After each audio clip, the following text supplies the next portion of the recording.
This is Pet Life Radio. Let's talk pets.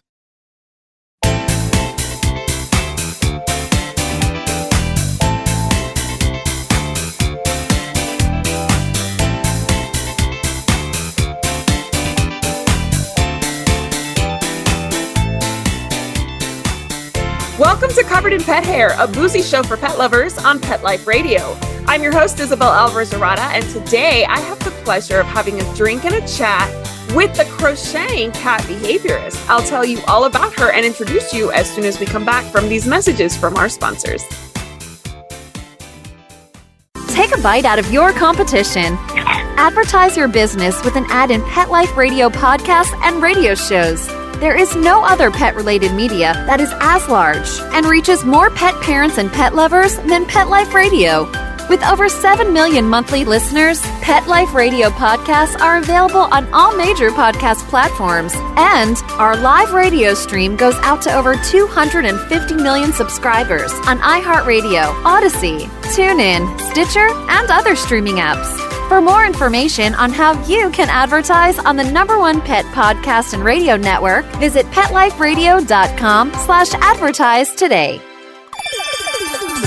Let's Talk Pets on PetLifeRadio.com.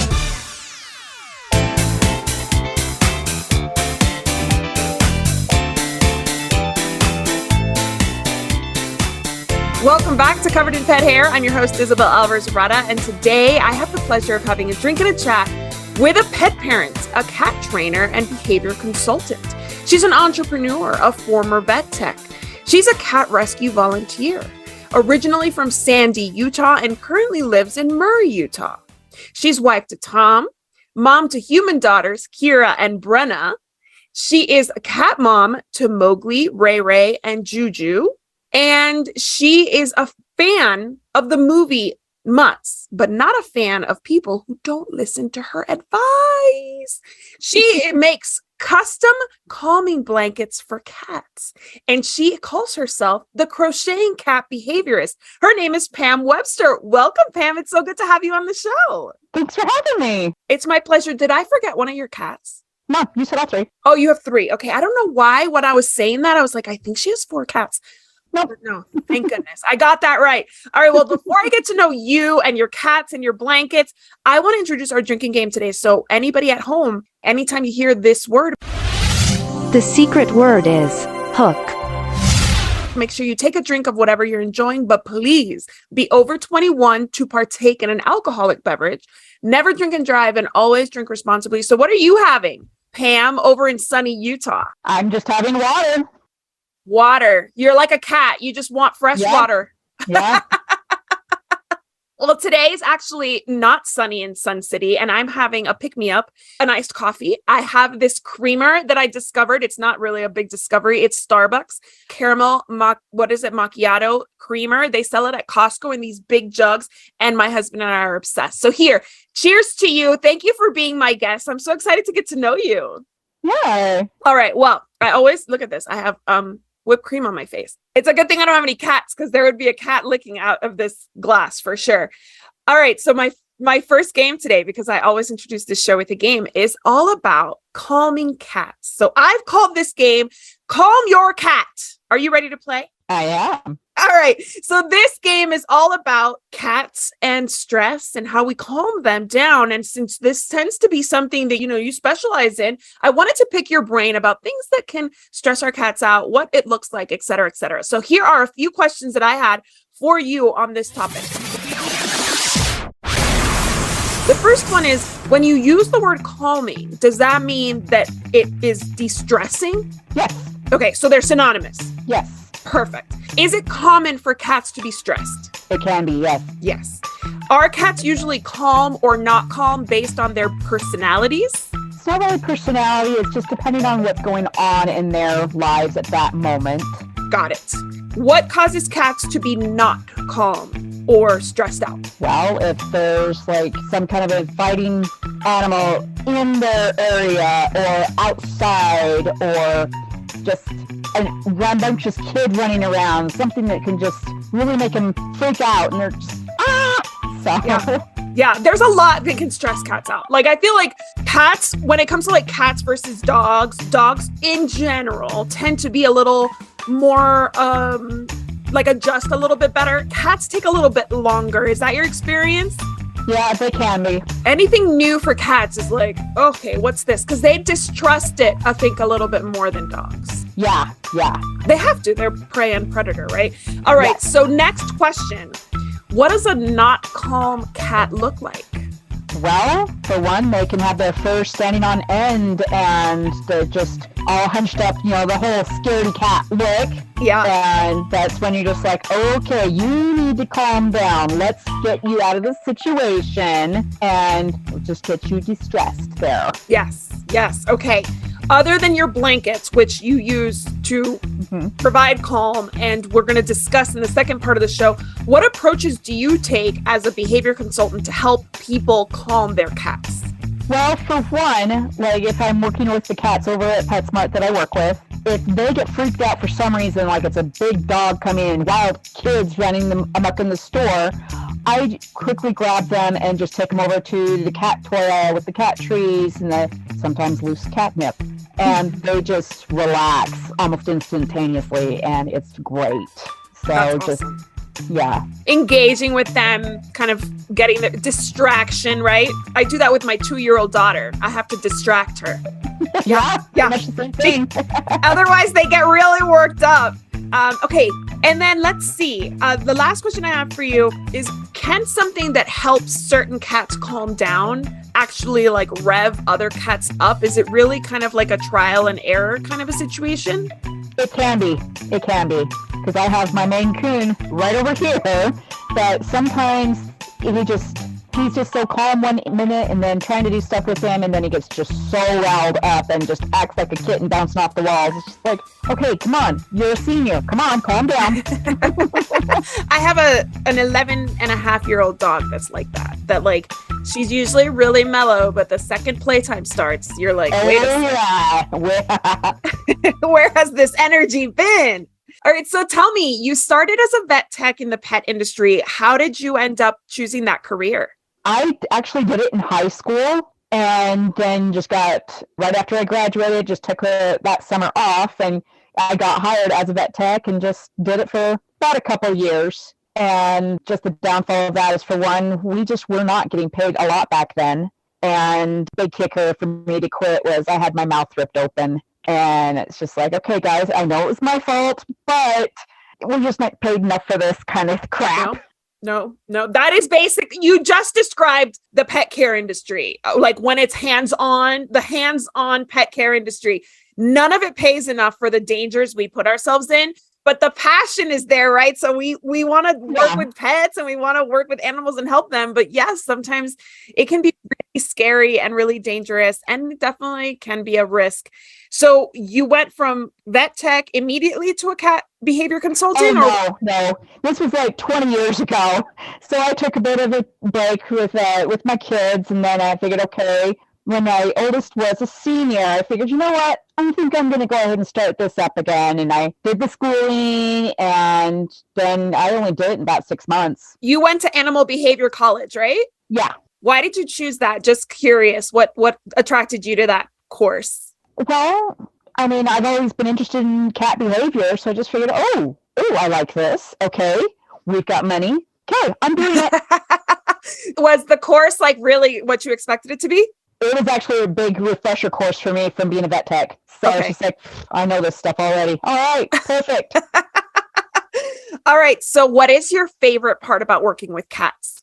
Well, just probably how I have noticed a lot of the cats I have worked with, they come to me kind of just super shy and reclusive and all that. And I've had a lot of people realize that after me working with them, they become more open and just, they de-stress big time.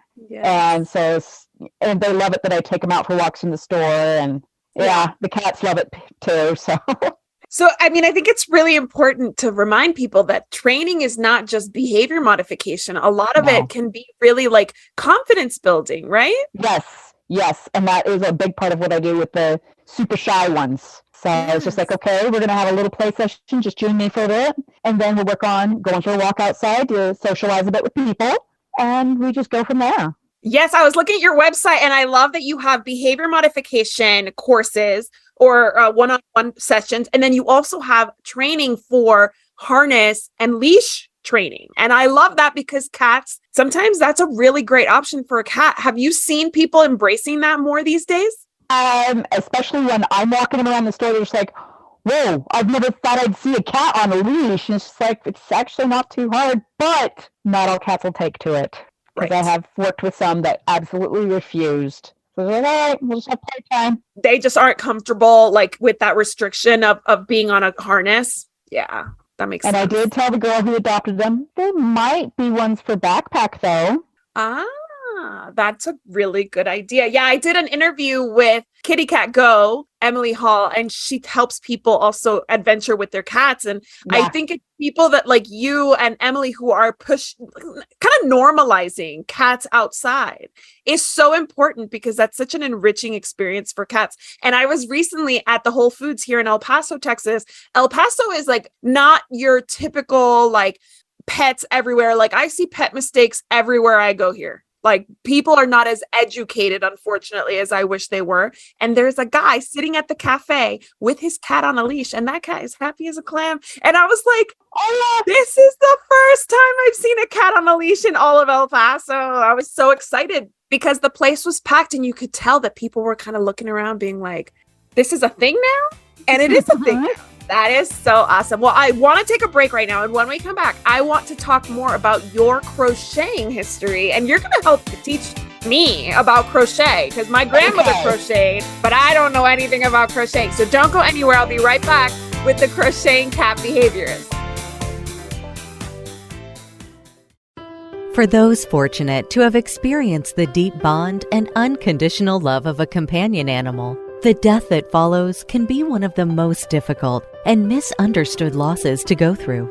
Many times, this devastating loss goes unrecognized and trivialized by family and friends, leaving grieving pet parents struggling to find healthy ways to cope with the loss. In And I Love You Still, a thoughtful guide and remembrance journal for healing the loss of a pet, Dr. Julianne Corbin calls attention to the difficulties unique to the loss of a beloved pet and provides an interactive and compassionate guide to help you process your loss and work towards coming to a place of peace and healing. For those interested in journal therapy and looking for a professionally written and compassionate resource to help understand and reconcile the grief associated with the loss of your pet, this book is for you. And I Love You Still, a thoughtful guide and remembrance journal by Julianne Corbin, is now available for purchase on Amazon and other major book retailers. Let's talk pets. Let's talk pets On Pet Life Radio. Pet Life Radio. PetLifeRadio.com.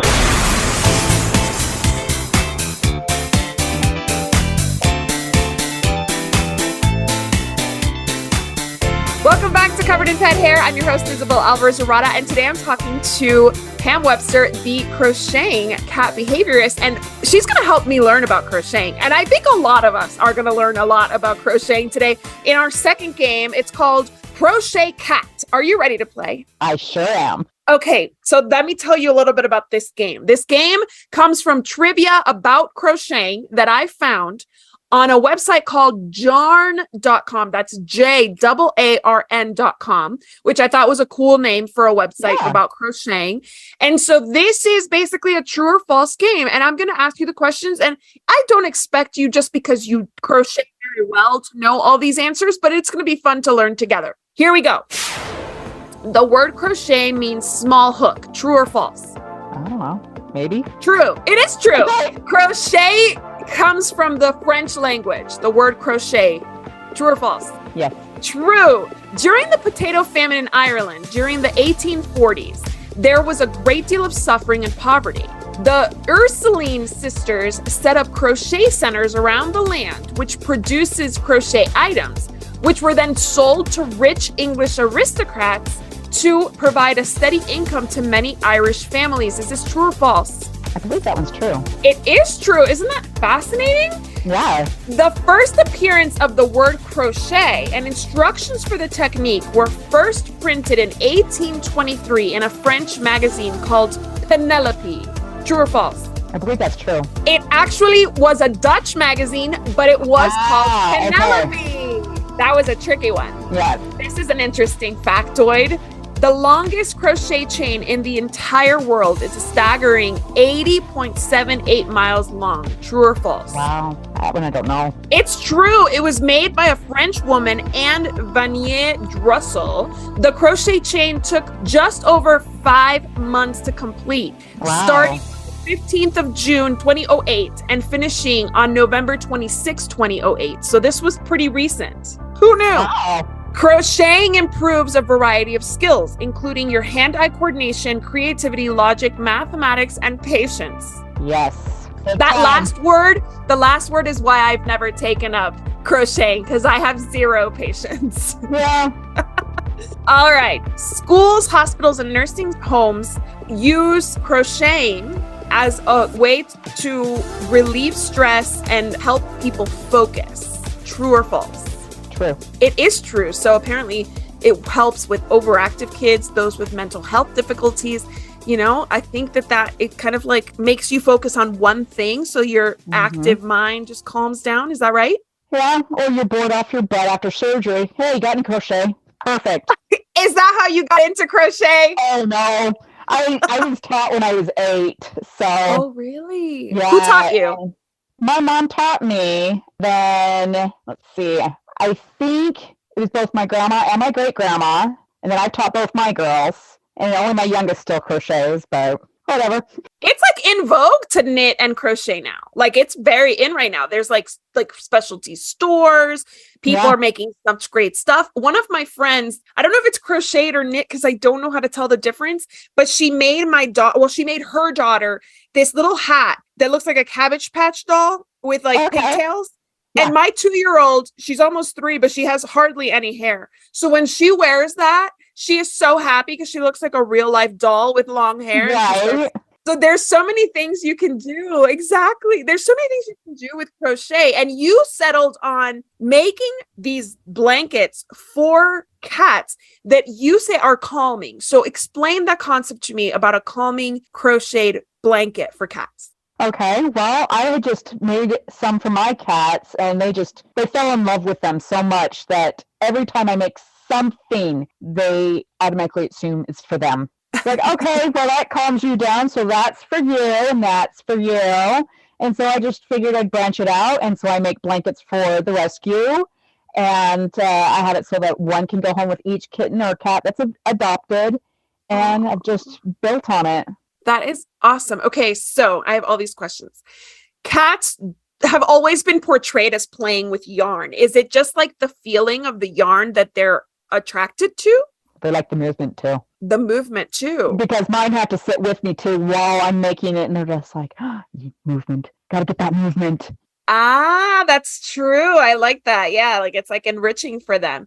Okay, yes. So you make custom, like themed blankets. So I've seen like Pikachu and like all sorts. Tell me, where do you get your inspiration for the themes of these blankets? Well, I just figure, okay, let's try and just not have them just so boring, and let's try and spice it up a bit. And all of my family and I, we love Pokemon, so it's just like, let's go with a bunch of Pokemon ones. And I've already done some Harry Potters way back, and it's just like, okay, let's build on this. Let's build. Okay. I love it. And then just trying to figure out, okay, which Pokemon now? What do we want the background coloring to be? And just figuring it out. And my youngest daughter's my apprentice, and we just kind of tag team on this and say, okay, what should we have matched together this time? So your blankets, are they thick enough that you just put them down somewhere, or are they something you can add to a bed? You can add to like a cat tree. What uses do you have for them?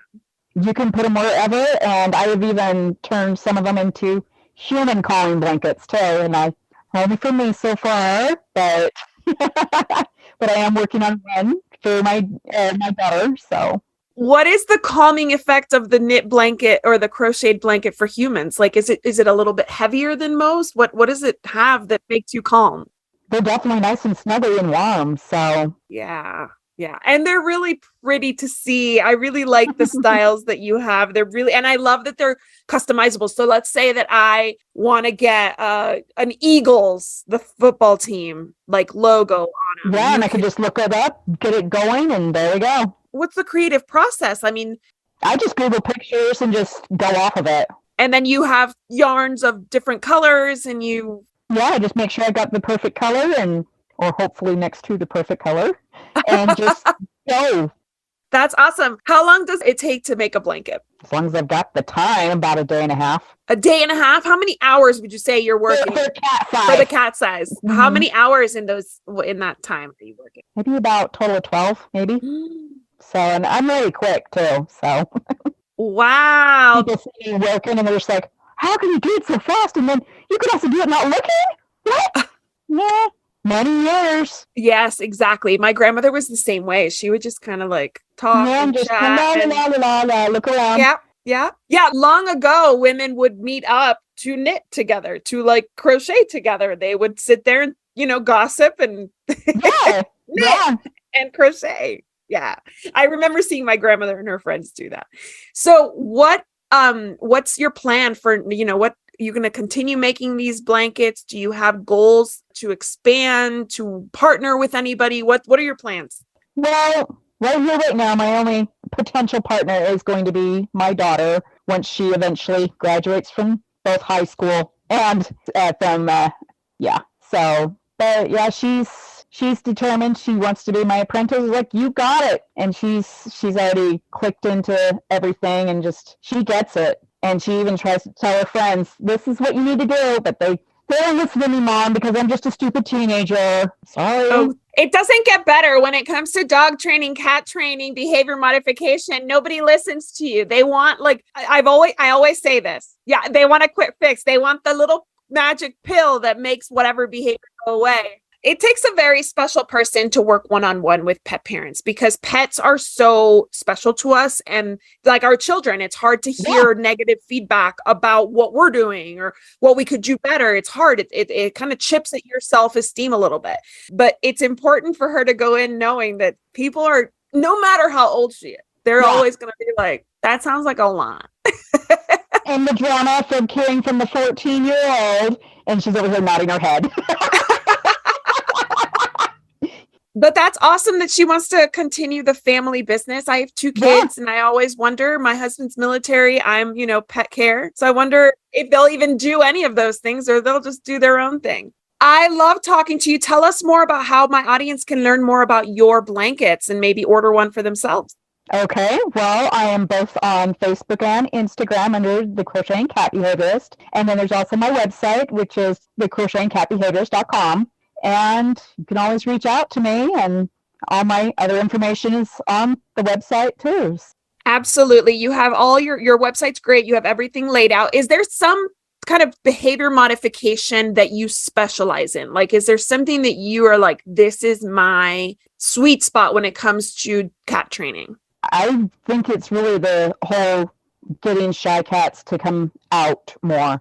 So, out of their shell. I was working with one a year ago, and it was in October, and yes, she's black, and we had to deal with black cat prejudice with her while we were working with her, and my daughter was with me at the time, and she tried to pipe off at them. You realize that's just a myth, and they just blew her off. But it's just like, okay, you know what? She's my most reclusive one, and I had to deal with that. Okay, guys, is anybody specifically interested in her? No, not her directly. Okay, we're taking her. That's your black cat. I've seen her on your Insta. Yes. Yes. So that's my Juju. Awesome. Oh, good Juju then, right? Yes. I mean, she went from this totally reclusive little thing, and she was only about 7 months old. And the day we brought her home, Ray ran into her with his favorite toy and said, "Come play with me. Come on, please." And they are the best of friends. That is wonderful. I love that story. That is so awesome. Lucky Juju, lucky girl. She ended up in the right house. Well, I just want to propose a toast to you for taking the time to chat with me. Thank you so much. And thank you for helping all those kitties. Oh yeah, I love it. I can tell. I can totally tell that your heart's in it. I also want to propose a toast to my executive producer, Mark Winter. Thank you, Mark. And to our audience for joining us for these fun conversations and getting to know the awesome people in the pet industry. Here's to a life covered in pet hair, because there's no better way to live. Cheers! To learn more about Covered in Pet Hair, please visit coveredinpethair.com or petliferadio.com. Thanks for watching, and I'll see you next time. Let's Talk Pets, every week on demand, only on PetLifeRadio.com.